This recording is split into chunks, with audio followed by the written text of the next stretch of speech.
La parole est maintenant à notre collègue Ibrahim Ramadani pour le groupe Union pour un mouvement populaire. Vous avez la parole, mon cher collègue. Merci, Monsieur le Président. Mesdames et Messieurs les ministres, mes chers collègues, ma question s'adresse à Monsieur le ministre des Affaires étrangères et européennes, Monsieur Bernard Kouchner, au sujet des relations bilatérales franco-comoriennes. Monsieur le ministre, depuis quelques semaines, les relations bilatérales entre la France et les Comores font l'actualité.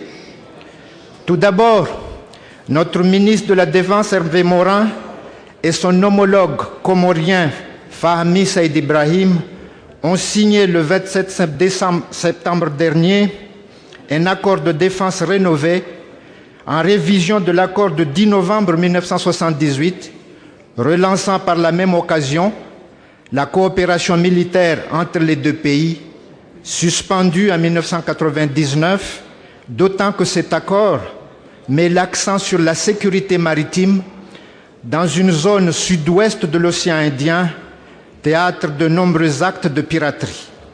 Ensuite, il y a eu le déplacement dans les 3 îles de l'Union des Comores du groupe parlementaire d'amitié France-Comores de l'Assemblée nationale durant la première quinzaine d'octobre, le premier depuis l'indépendance de l'archipel en 1975.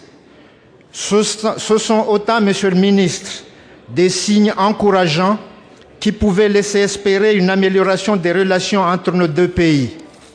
Hélas, le discours récent du président de l'Union des Comores, qui propose une sorte de contrat de bail à la France sur le département de Mayotte, avec sa formule de 2 administrations, un État, est à la fois choquant et inacceptable. Il en est de même de sa provocation consistant à proposer une vice-présidence chargée de la question de Mayotte au sein du futur gouvernement de l'Union des Comores, issu des élections présidentielles de novembre prochain. Monsieur le ministre, les Mahorais sont excédés et vous demandent de préciser comment vous comptez mettre fin aux provocations répétées faites à notre pays à travers le double langage, le double discours des dirigeants comoriens. Où en sont les travaux du groupe de travail de haut niveau?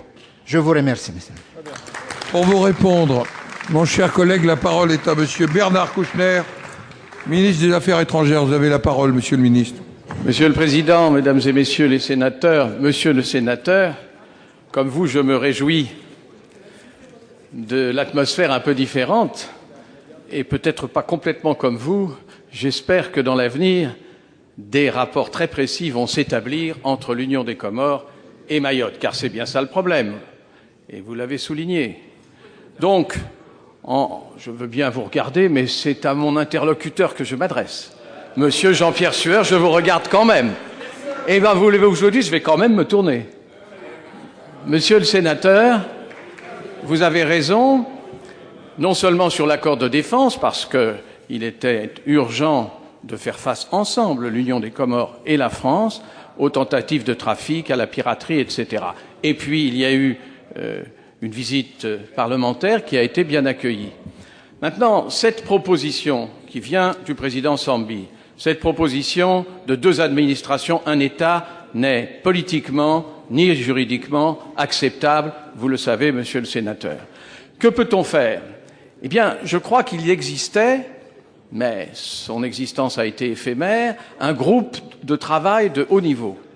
Ce groupe de travail ne s'est plus réuni depuis 2009. Il semble, en tout cas la France y est tout à fait prête, que nous pourrions reprendre non pas seulement les négociations, mais les contacts, et puis on verra pour les négociations.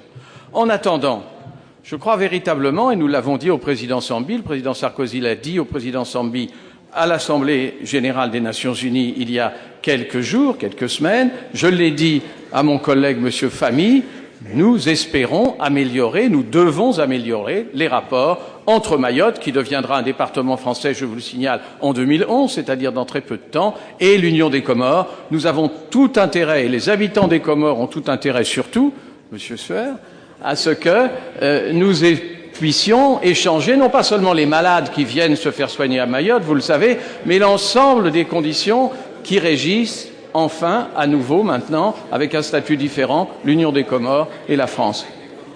Merci, Monsieur le Ministre.